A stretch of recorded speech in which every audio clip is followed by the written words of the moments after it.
Astaghfirullah. Innal hamdalillah nahmaduhu wa nasta'inuhu wa nastaghfiruh wa na'udzu billahi min syururi anfusina wa sayyiati a'malina. Man yahdihillahu fala mudhillalah wa man yudlil fala hadiyalah. Asyhadu an la ilaha illallah wahdahu rabbi la syarika lah wa asyhadu anna Muhammadan abduhu wa rasuluhu alladzi la nabiyya ba'dah. Faqala Allah azza wa jalla fi muhkami tanzilihi ba'da a'udzu billahi minasy syaithanir rajim. Ya ayyuhalladzina amanu taqullaha haqqa tuqatih wa la tamutunna illa wa antum muslimun. Ya ayyuhan nasu ittaqu rabbakumul ladzi khalaqakum min nafsin wahidah wa khalaqa minha zawjaha wa batha minhuma rijalan katsiran wa nisaa wattaqullaha alladzi tasaaluna bihi wal arham innallaha kana 'alaikum raqiba. Fa inna asdaqal hadithi kitabullah wa khairal huda huda Muhammadin sallallahu alaihi wasallam wa syarrul umuri muhdatsatuha wa kullu muhdatsatin bid'ah wa kullu bid'atin dhalalah wa kullu dhalalatin finnar. Ajaranillah wa iyyakum minal bid'i wadh dhalalati wan nar. Amma ba'du. Ma'asyiral muslimin, usikum wa nafsi bitaqwallah. Faqad fazal muttaqun. Fa usalli wa usallimu ala sayyidina Muhammadin wa ala alihi wa sahbihi ajmain. Ma'asyiral muslimin, sidang jamaah Jumat yang dimuliakan Allah Subhanahu wa taala. Rawa Ahmad fi musnadihi wa Tabrani fi Mu'jamil Kabir wa kadzal Hakim fi Mustadrakihi wa qala al-Haythami hadzal haditsu rijaluhu thiqat wa waffaqahu adh-Dhahabi wa sahhahahu Syekh Nasiruddin Al-Albani rahimahullahu taala fi silsilati sahihihi. Sebuah hadis yang dikeluarkan Imam Ahmad dalam musnadnya, Al-Imam At-Tabrani dalam Mu'jamil Kabir, Al-Imam Al-Hakim dalam Mustadraknya, dan dikatakan oleh Al-Imam Al-Haythami hadis ini seluruh jalan-jalannya sahih, dan disepakati oleh Al-Imam Al-Dhahabi rahimahullahu ta'ala. Bahkan hadis ini disahihkan oleh Syekh Nasiruddin Al-Albani rahimahullahu ta'ala. Hadis ini banyak dikeluarkan oleh para sahabat Nabi sallallahu alaihi wasallam. Di antaranya Malik ibn Auf al-Ashja'i radhiyallahu anhu, Abis al-Ghifari radhiyallahu anhu, dan juga Abi Hurairah radhiyallahu anhu dan yang lainnya. Sebuah hadis yang sangat menakutkan sekali. Kata Nabi sallallahu alaihi wasallam, badiru bil a'mali sittan. Bersegeralah kalian untuk memperbanyak amal soleh sebelum datang 6 perkara. Kata Nabi sallallahu alaihi wasallam, yang pertama, munculnya imaratus sufaha, para pemimpin-pemimpin yang bodoh, para pemimpin-pemimpin yang bodoh, pemimpin-pemimpin yang jahil. Kemudian yang kedua, bi'ul hukmi, banyaknya jual beli kepada hukum. Kemudian yang ketiga, kata Nabi sallallahu alaihi wasallam, kathratus syurati, banyaknya tentara dan kepolisian. Kemudian yang keempat, istighfafan bidami, murahnya darah manusia. Kemudian yang kelima, qati'atur rahim, banyaknya orang-orang yang memutus silaturahim. Dan yang terakhir, nashwan, yattakhiduna al-Qur'ana mazamir. Anak-anak muda yang mengambil Al-Quran sebagai nyanyian. Yuqaddimuna ar-rajula laisa bi'a'lamihim wala afqahihim walakin liyughanniyahum. Mereka mengedepankan seorang laki-laki bukan karena kealimannya, bukan karena kefakihannya, hanya sekedar memiliki suara Al-Quran yang indah hanya untuk bernyanyi untuknya. Ma'asyiral muslimin yang dimuliakan Allah Subhanahu wa taala, hadis ini adalah alamat min alamati nubuwah, tanda dari tanda-tanda kenabian Nabi sallallahu alaihi wasallam. La yantiku anil hawa in hiya illa wahyun yuha. Nabi SAW tidak pernah berucap dengan hawa nafsunya, tapi dia berbicara dengan wahyu yang diwahyukan kepadanya. Ma'asyiral muslimin yang dimuliakan Allah Subhanahu wa taala, 6 perkara ini sudah terjadi hari ini. Apa yang dikhawatirkan Nabi SAW 14 abad yang silam dengan sabdanya badiru bil amal, bersegera kalian untuk melakukan amal saleh, amal kebaikan dan kebajikan sebelum datang 6 perkara. Ini Rasul bersabda 14 abad yang silam. Kemudian kata Nabi SAW yang pertama, imaratus sufaha. Dalam riwayat Abi Hurairah radhiyallahu an, imaratus sibyan, pemimpin-pemimpin yang berakhlak seperti anak-anak. Akan muncul kata Nabi SAW para pemimpin yang jahil atau para pemimpin yang berwatak seperti anak-anak. Lihat anak-anak, mereka hanya bermain-main, kemudian makan, kemudian minum, menghabiskan syahwatnya, kemudian tidur. Jifatun bil laili wa himarun bin nahar, kata Rasulullah. Bangkai di malam hari dan keledai di siang hari. Bangkai di malam hari artinya mereka nyenyak tidur. Wa himarun bin nahar, dan keledai di siang hari karena mereka tidak memiliki pengetahuan bagaimana untuk memajukan bangsa dan negaranya. Tujuan mereka hanya sekedar syahwat dunia saja. Sebagian para ulama mengatakan ketika memberikan catatan imaratus sufaha akan muncul pemimpin-pemimpin yang jahil. Artinya pemimpin-pemimpin yang tidak kembali kepada sunnah Rasul, tidak kembali kepada petunjuk Nabi SAW.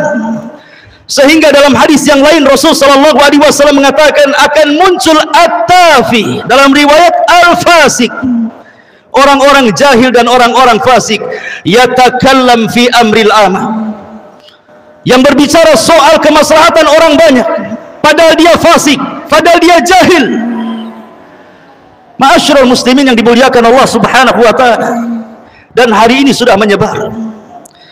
Bagaimana munculnya para pemimpin-pemimpin yang hanya menjadikan jabatannya itu adalah ghanimah bagi dia. Sebagaimana dalam hadis yang lain, al-amanatu ghanimah, dia jadikan amanah itu seperti ghanimah, harta rampasan perang bagi dia. Seolah-olah aji mumpung dia menjabat, maka dia bisa apa saja melakukan dengan jabatannya untuk meraih kenikmatan dunianya. Inilah yang disebut imaratus sufaha. Kemudian yang kedua, bia'ul hukmi, banyaknya jual beli kepada hukum. Ada 3 penafsiran para ulama. Apa maksudnya jual beli terhadap hukum ini? Ada yang mengatakan bahwa banyaknya rasuah di mana-mana, banyaknya sogok dan menyogok di mana-mana. Padahal Nabi SAW mengatakan ar-rasi wal mutasi finnar, orang yang menyogok dan orang yang menerima sogok dua-duanya di neraka. Ma'asyiral muslimin yang dimuliakan Allah Azza wa Jalla, betapa banyak hakim-hakim yang disogok kemudian memutuskan perkara yang batil di atas kebenaran, membenarkan ya hak ataupun sebaliknya. Kata Nabi sallallahu alaihi wasallam, hakim itu ada 3 manusia. Yang pertama al-qadi fil jannah, yang kedua al-qadiyani fil nar. Ada 1 hakim di sorga dan ada 2 hakim di neraka. Adapun hakim di sorga, alimal haqqa faqadha alaihi, seorang hakim yang tahu dengan kebenaran dan dia memutuskan dengan kebenaran itu.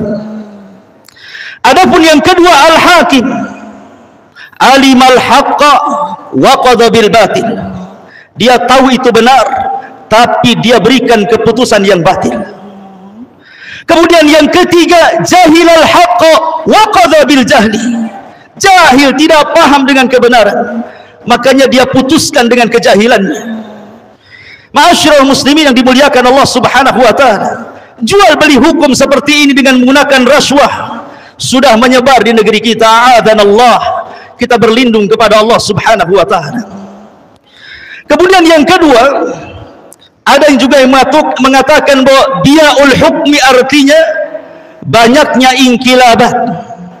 Inqilabat itu artinya di mana seorang pemimpin digulingkan oleh rakyatnya, kemudian naik lagi seorang pemimpin, digulingkan lagi setelahnya, dan begitu seterusnya. Itu disebut bia'ul hukmi. Atau bia'ul hukmi adalah banyaknya hakim di mana-mana, tetapi keputusan mereka di atas kezaliman. Sedikit sekali yang mereka memutuskan di atas kebenaran. Ini yang kedua. Kemudian yang ketiga, kata Nabi sallallahu alaihi wasallam, kathratus syurati, banyaknya tentara, banyaknya polisi. Apa maknanya? Kenapa mereka bisa banyak? Dan kenapa Nabi sallallahu alaihi wasallam menjadikan mereka sebagai tanda-tanda alamah kiamat, tanda-tanda munculnya kiamat? Sebagian para ulama ketika memberikan catatan kepada kathratus syurat ini, boleh jadi karena banyaknya persenjataan tetapi sedikitnya jumlah tentara sehingga diperbanyak. Yang kedua, banyaknya kezaliman, kezaliman yang bersumber dari kepolisian ataupun tentara. Mereka suka menangkap sesuatu yang salah, mereka sewenang-wenang membunuh sesuka hatinya, menyalahkan yang benar, menangkap yang tidak bersalah, dan begitu seterusnya. Atau boleh jadi karena masyarakatnya banyak kerusakan, banyak kriminal, sehingga kemudian ditambah jumlah keamanan. Dan ini tiga-tiganya sudah berlaku hari ini, kathratus syurat. Kemudian yang keempat, ma'asyiral muslimin yang dimuliakan Allah Subhanahu wa taala, istighfafan bidzam, murahnya harga darah. Persis seperti Nabi sallallahu alaihi wasallam bersabda, al-qatil la yadri fima qatal wal maqtulu la yadri fima qutil. Di mana akan muncul zamannya, kata Nabi sallallahu alaihi wasallam, di mana seorang pembunuh tidak tahu alasannya kenapa dia bisa membunuh, dan orang-orang yang dibunuh juga tidak paham kenapa dia bisa dibunuh. Ya, itulah hari ini terjadi. Pembunuhan itu dibolehkan kalau di atas kebenaran, seperti seseorang membunuh maka terjadi qisas. Tapi hari ini darah manusia terasa ringan, seolah tidak ada harganya. Hanya gara-gara soal warisan, saudara dengan saudaranya saling membunuh. Hanya gara-gara soal lahan, saudara kaum muslimin membunuh saudaranya kaum muslimin yang lainnya. Hanya gara-gara uang sedikit seorang bisa membunuh. Ini terjadi hari ini. Ataupun yang kedua, tadi' ad-dam, tidak ada balasan kepada para pembunuh. Betapa banyak orang-orang yang membunuh tetapi dia bisa melenggang dan tidak ada hukuman di dunia. Dan ini sudah terjadi. Ma'asyiral muslimin yang dimuliakan Allah Azza wa Jalla. Ataupun mungkin dikarenakan bencana-bencana yang kemudian merenggut bukan hanya satu, bahkan ribuan jiwa, dengan adanya gempa, dengan adanya tsunami, dengan adanya angin puting beliung atau yang sejenisnya, banyaknya kematian. Ma'asyiral muslimin yang dimuliakan Allah Subhanahu wa taala. Ini yang keempat. Kemudian yang kelima kata Nabi sallallahu alaihi wasallam, wa qati'atur rahim. Mudah memutuskan silaturahim. Anak durhaka dengan orang tuanya. Saudara tidak kenal dengan saudaranya yang lainnya. Hanya gara-gara warisan, tidak ada lagi kekerabatan. Dan itu sudah terjadi. Dan ini tanda dari tanda-tanda kiamat. Dan yang terakhir, nashwan yattakhiduna al-Qur'ana mazamir. Anak-anak muda yang mereka hanya mementingkan suara Al-Quran hanya untuk supaya didengar suaranya, bukan untuk diambil kehusuannya, bukan untuk ditadaburi makna-maknanya, bukan untuk diamalkan isinya, hanya sekedar saut suara saja. Kata Nabi SAW, yuqaddimuna ar-rajul, seseorang kemudian mengedepankan orang yang pakar dalam membaca Al-Quran, laisa bi afqahihim wala a'lamihim, padahal orang ini tidak alim, tidak faqih, innama liyughanniyahum, hanya untuk diambil suaranya saja. Boleh jadi mungkin dijadikan imam, atau mungkin diletakkan dalam acara-acara tertentu supaya orang membaca Al-Quran, tapi orang bagaikan mengundang artis untuk menyanyi dan dinikmati lagunya, seperti dia mengundang orang yang bagus suara Al-Quran hanya untuk dinikmati suaranya. Kata Nabi SAW, kalau sudah sampai taraf seperti ini, ingat ini asratus sa'ah, tanda-tanda dari tanda-tanda kiamat. Kata Nabi SAW, aqulu ma tasma'un, aqulu qawli hadha wastaghfiru innahu huwal ghafurur rahim.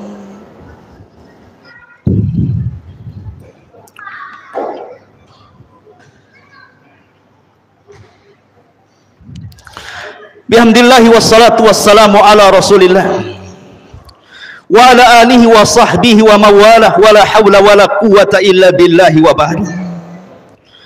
Ma'asyiral muslimin yang dimuliakan Allah subhanahu wa ta'ala, Nabi SAW 14 abad yang silam sekali lagi sudah mengingatkan kita bahwa fitnah-fitnah itu sudah berlaku hari ini. 6 fitnah yang dikhawatirkan Nabi SAW berlaku kepada umatnya sudah berlaku. Maka Rasul SAW ingatkan sekali lagi, badiru bil a'mal, bersegeralah kalian beramal saleh, karena tanda-tanda kiamat akan terus bermunculan. Makanya Nabi SAW juga bersabda dalam hadis yang lain, badiru bil a'mali sab'an, bersegeralah kalian untuk beramal saleh sebelum datang 7 perkara. Hal tangtadiruna illa faqran munsiyah, apakah kalian harus menunggu sampai kefakiran datang dan melupakan segalanya? Au ghinan mutghiyah, atau kekayaan yang melampaui batas? Au maradan mufsida, ataupun sakit yang merusak semua ibadah? Au haraman mufannida, atau pikun yang menghilangkan semua akal manusia? Au mautan mujhiza, ataupun kematian yang mendadak? Awid dajjal, ataukah harus munculnya dajjal sehingga kita beramal soleh? Awis sa'atu fasa'atu adha wa amar, ataukah lebih daripada itu datangnya kiamat besar yang datangnya sangat menakutkan dan sangat mengkhawatirkan manusia? Apakah harus datang tanda-tanda ini semuanya baru kita bertobat, bersegera menghadap Allah Subhanahu wa ta'ala? Ingat, sebelum ada 2 waktu, nyawa belum sampai di tenggorokan atau matahari belum terbit dari arah barat, taubat kita masih diterima oleh Allah Subhanahu wa taala. Wasari'u ila maghfiratin mir rabbikum, bersegeralah kalian untuk meminta ampunan dari Allah Subhanahu wa taala. Semoga Allah Subhanahu wa taala melindungi kita dari fitnah-fitnah akhir zaman dan kita senantiasa istiqamah di atas agama yang hak. Ya muqallibal qulub, tsabbit qulubana ala dinik. Wahai zat yang membolak-balikan hati kita, semoga kita tetapkan hati kita untuk senantiasa menjalani agamamu ya Rabb. Innallaha wa malaikatahu yusalluna 'alan nabi ya ayyuhalladzina amanu sallu 'alaihi wa sallimu taslima. Allahumma ighfir lil muslimina wal muslimat wal mu'minina wal mu'minat al ahya'i minhum wal amwat innahu qaribun mujibu da'wa ya qadiyal hajah. Allahumma waffiqna ilal khair, Allahumma waffiqna ila sunnati Rasulillah Muhammad sallallahu alaihi wasallam. Allahumma Allahumma nas'alukal jannah wa ma qarraba ilaiha min qawli wa amal, wa na'udzubika min sakhatika wan nar. Allahumma nas'alukal huda wat tuqa wal afafa wal ghina. Rabbana la tuzigh qulubana ba'da idh hadaitana wa hab lana min ladunka rahmatan innaka antal wahhab. Rabbana atina fid dunya hasanah wa fil akhirati hasanah wa qina adzaban nar. Ibadallah, innallaha ya'muru bil adli wal ihsan wa ita'i dzil qurba wa yanha 'anil fahsya'i wal munkari wal baghi ya'idzukum la'allakum tadhakkarun. Qumu lis salatil jum'ah rahimakumullah.